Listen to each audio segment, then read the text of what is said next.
Vi als Christen, vi zijn geroepen om voor andere aanstaan en je bed.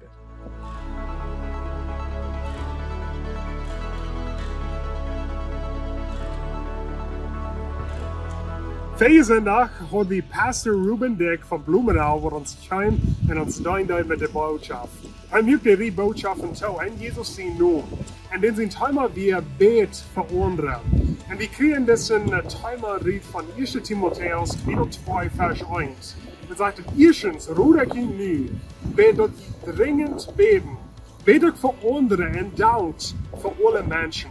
En zo we zijn einfach geroopt om voor anderen beden. Zum aanstaan aan je bed.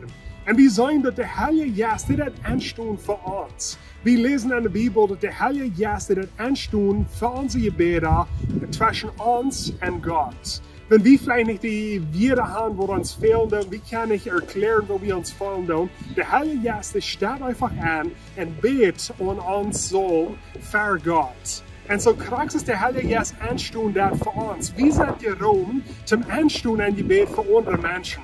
Wir können andere Menschen nicht raten, da kommt bloß Jesus Christus da. Aber wir sind einfach gerufen, als Christen, zum für andere Anstehen an die Gebet. Das können vielleicht verschiedene Menschen sein, das können vielleicht dein Ehepartner sein, das können dein Freund sein, das können deine Eltern sein, deine Kinder sein, deine Freunde, das können Lehrer sein von dem Land. Wem das die anstehen für ein Gebet? Wenn du beten das zu Gott, Frau an, für wem soll ich beten? Und der Mensch wird dir in die Daumen entfernen. Bet für diese Person. Die hat vielleicht eine schwere Zeit, die hat einen Trouble, die hat vielleicht eine Krankheit vorbei. Und die anstehen an Gebet, das wird einen Unterschied merken an dieser Person sein Leben.